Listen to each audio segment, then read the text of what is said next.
Now welcome to another edition of News from Naboo with Thor's Lightning Takes. And let's get right to the news. All right, we got some interesting news that kind of came out of left field or A hockey game. off the ice, as one could Nice. say. Very nice. Gio White was at an NHL hockey game between the Golden Knights and the Edmonton Oilers.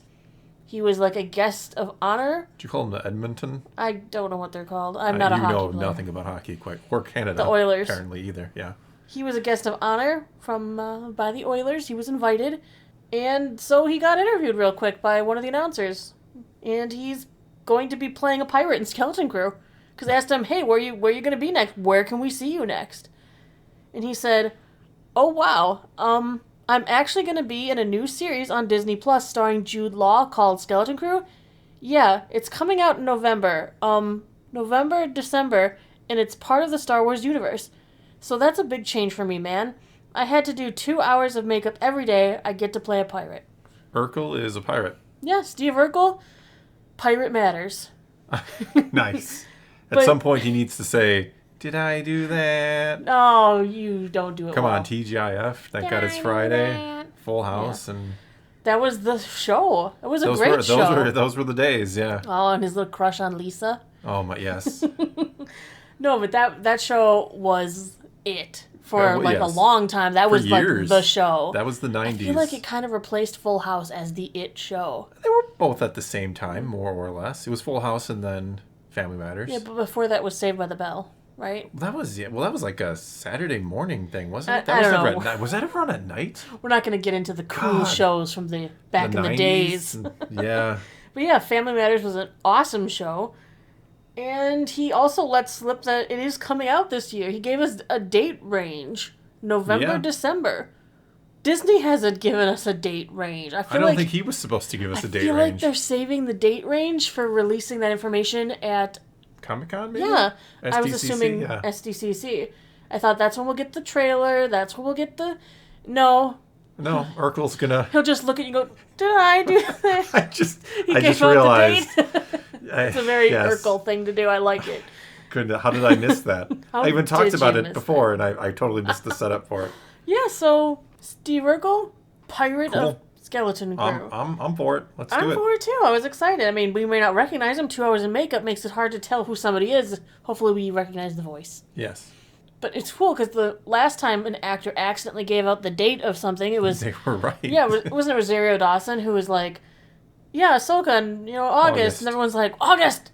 She said August! And then it was like, fact, August.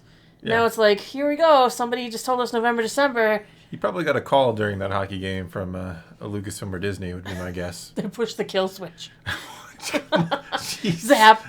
You give out information? It's a little much, but yeah. The Dave Filoni kill switch, we'll call it. That sounds horrible. It does. I mean, I'm looking forward to Skeleton Crew. It looks like it could be really interesting, fun. With them saying the whole Amblin stuff and making me think back to things like E.T., reminding me that E.T. wasn't exactly a children's show. Not what we think about children's. It was like Stranger Things more, or tame, not quite, more tame, but it was like Star Wars, right? It's kind of for kids. You're kind of making it for that general audience, but certainly adults and others can watch it as well. Anyone remembers Flight of the Navigator? I personally, that one. I loved Flight of the Navigator. That was my jam. We watched it in school when I was a loved kid. Flight of the Navigator. Starring a kid, but it wasn't really a kid's kid. Not really. It's a time travel movie. They gave kids more credit, I think, back then. They're like, we have to dub it a kids thing. Why? Because we put bright colors and dumbed the whole thing down. They didn't dumb things down for kids back then. They expected you to grow. Yeah, I absolutely think kids' movies back in the day kind of respected that kids had a level of intelligence. Mm-hmm. Yeah, it was like a family-esque movie where you watch the whole family. Yeah, they were more family movies than they were just straight kids movies. Because the kids have a question. They wanted the parent to enjoy it too, so the parent could, watch it with them and explain anything the kid had a question on. Yeah, I don't know. Things have changed since the 80s and 90s. Flight of the Navigator. Yeah, I remember I liked that movie when I was younger. I still like that movie. I haven't seen that probably in 30 years. Not an exaggeration, but maybe more. Moving into a more serious, less fun topic, I guess. Disney Plus sheds 4 million subscribers in the second straight quarterly loss of in streaming in subscribers. 4 million. 4 million subscribers. Are you doing a little in the first 3 months of 2023. That's a lot of people. Is this still losing people from India? Or is this actually... Because I know they had the soccer, cricket, right? It was cricket, not soccer. Yes. And they lost some kind of cricket. I'm sorry, I'm not up to date on Indian cricket leagues. I can get to it. Oh, this is there I go again. Second consecutive quarterly loss after closing 2022 with its first ever decline. On Wednesday, CEO Bob Iger beat Wall Street estimates for Disney quarterly earnings and revenue due to an impressive January through March showing at the company's theme parks. Theme parks are up. People are going back on vacation and stuff. Yeah. I mean, that win comes during a fiscal quarter 2, which concluded April 1st, but they have also been plagued by, as we know, these company-wide layoffs. We've now got the active writers' strike and a turf war with Florida's Governor DeSantis. Yes, there certainly is. Yes, there is. This second sub-drop was driven by the 4.6 million sequential decline at Disney Plus Hotstar, which is, of course, the Disney Plus version in India. They did have access to the Indian Premier League cricket matches, and then they lost that. And so nobody in India wanted it anymore because they were primarily... A lot of people going after for their cricket. That's kind of... I mean, no it's disrespect like their ESPN. to... Well, no, yeah, no disrespect to the Indian cricket or anything, but it's kind of weird how many people don't care about Disney and they just wanted it for cricket. Well, how many people have ESPN for one sport in particular? Yeah, fair enough. Right? I mean, if they lost NFL football...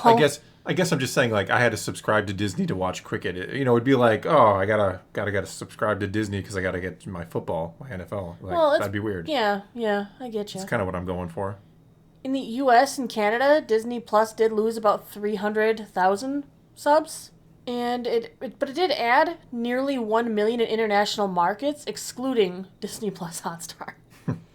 Hulu gained 200,000 in the quarter, and ESPN increased to 400,000. During the earnings call, Iger announced that Hulu content will be introduced on Disney Plus later this year in a one-app experience. About time. Look at you. You should be running that company. Well, I actually just unsubscribed to Hulu a while ago because there wasn't... I'm like, why am I buying... it's double dipping. I'm paying Disney to watch Disney Plus, and then I'm paying Disney to watch Hulu. I got frustrated and picked the one I watched less, or watched never, or had less Star Wars. I watched it. There's several shows on Hulu that I really liked, but I gave it up because I didn't feel like double dipping and paying Disney twice for I don't feel like content. Paying Disney at all, but. But now it sounds like they're going to have a one-app experience, and Hulu will most likely sound like converting, or just I don't know. They're doing something, and Hulu's going to make its way over, or at least the Hulu content is. Then. On the call, the CFO, the Chief Financial Officer, Christine McCarthy, announced that Disney's in the process of reviewing the content on their direct-to-customer services to align with the strategic changes in our approach to content curation, and will be removing certain content from their streaming platforms. Why would you remove something that's already there? It could be maybe removing things that they pay to have. What did they pay to have? Well, if it doesn't come from a specific company, like Netflix had an agreement at one time with the Lucasfilm company to have like Star Wars or something on it. I get that, but my point is like, what are they pay? Isn't it just all like Disney-owned stuff? Like, what do they have on there that's extra? It's got to be because of the Hulu, because don't forget that app is still under their umbrella. Okay. So I wouldn't be surprised if they're dropping some things that they're paying for so that they can save some cash, I guess. They're expecting like a write-down of $1.5 to $1.8 billion from removing the content. So whatever they're paying for is significant, apparently. Yeah. She also said that going forward, they intend to produce lower volumes of content in alignment with the strategic shift. We're going to give you less, and we're going to want you to content pay cuts more. Are supposedly going to hit primarily in 2024 because so much has already been committed to this year. So I'm going to imagine that things like Star Wars and Marvel content are going to be fine. It's going to be a lot of these little one-offs, Willow, that don't get to come back. Willow. As much as I love Willow, that new Willow was not Willow to me. Abomination. But funny, because for the fiscal year, like one of the brightest spots for Disney were its parks, experiences, and product groups, which their revenue had a climb of like 17%, and operating income rose 23%, So guests were enjoying spending money at the parks.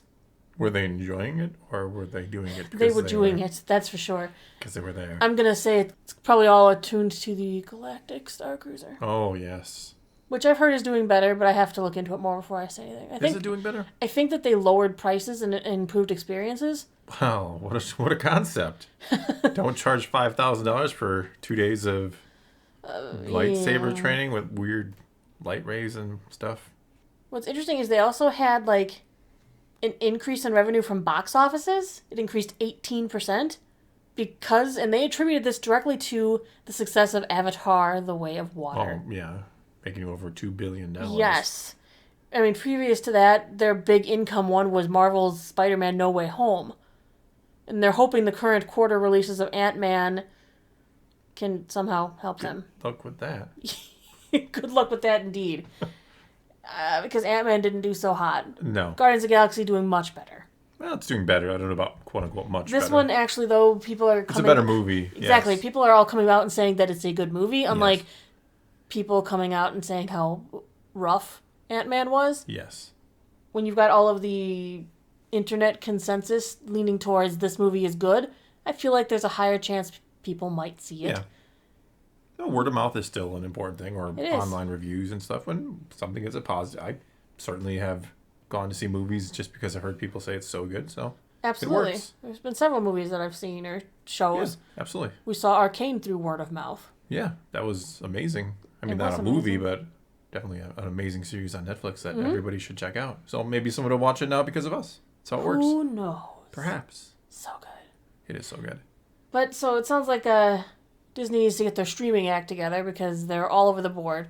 Well, it sounds like they keep saying we're going to give you less and we want to charge more money. I mean... Well, they have to do less now because they spent too much money on bad. Well, sure, but here's the problem. Like, if you're someone dissatisfied with Disney Plus because there's not enough good stuff on there to watch, and now you're going to hear they're going to put even less on there, not more, and that they're exploring avenues to charge more, why would you want to keep that? I don't know if they're exploring avenues to charge. Iger said they're looking for ways to, they say they're already very competitive in the market because they don't charge as much as, say, Netflix and stuff, but perhaps there's room for flexibility there to charge a little more. Well, they did add in the ad-based tier, which I'm sure brings in more revenue for them because, yes, the subscriber pays yet less, but the advertisers pay more. Sure. I'm just saying, every time I hear him speak, it's like, we're going to give you a little less, but we need a little more. If they can improve the quality of the content, then that'll make up for it. You can hand me 6 bowls of garbage, I'm not going to want any of them. But if you give me 5 bowls that are good and 1 that's garbage, okay, this is looking better. This is an interesting analogy. It's a weird analogy. I'm sorry. I know. I get what you're saying, though. I'd rather have 1 quality bowl than like 3 half-assed garbage bowls. Yes. I guess that's what I'm trying their to thinking. say. Yes. Because those are what I'm going to come back to. The problem is I eat that 1 really good bowl really quick, and then I'm looking for more. That's a problem. But that's a problem with things like Netflix too, with the binge sessions. You dropped all my episodes at once. I gobbled it all up, and now I'm going, what's next? Oh, nothing for months. Bye, Netflix. I'll see you later. I'll be back. I'll be back in a couple of months. I feel like people do that less with Netflix because it just feels, and it not just feels, but there's just so much more on Netflix. Well, and Netflix being like the first won the day. Well, yeah, you got the head start. Yeah, they're like a staple now in your life. People give up cable for Netflix because it's such a huge variety of things. Disney's not quite there yet. They don't have the library that Netflix has built for so long. Netflix was gobbling up old titles and obscure licenses before anyone else was. Yeah, and I feel like I only watch Disney Plus for Marvel and Star Wars. That's it. I have no interest in anything else they put out there. I don't even know what else they put out there. That's part of the problem. Maybe we'll have to go exploring. Well, I don't think we're going to find every much. now and again, they put stuff that I'm problem. like, there's stuff on my list that I'm going to go back for. Stuff that I remember watching when I was younger. Yeah, Gargoyles, the animated stuff. But I'm talking about new stuff, right? I know. I know they have some old stuff that I might watch and have reminisce over because I watched it when I was a kid or something, but new stuff. I don't feel like they ever put anything new but Marvel and Star Wars, which is cool. Don't get me wrong, but... That's because that's the stuff you're looking for. Yeah.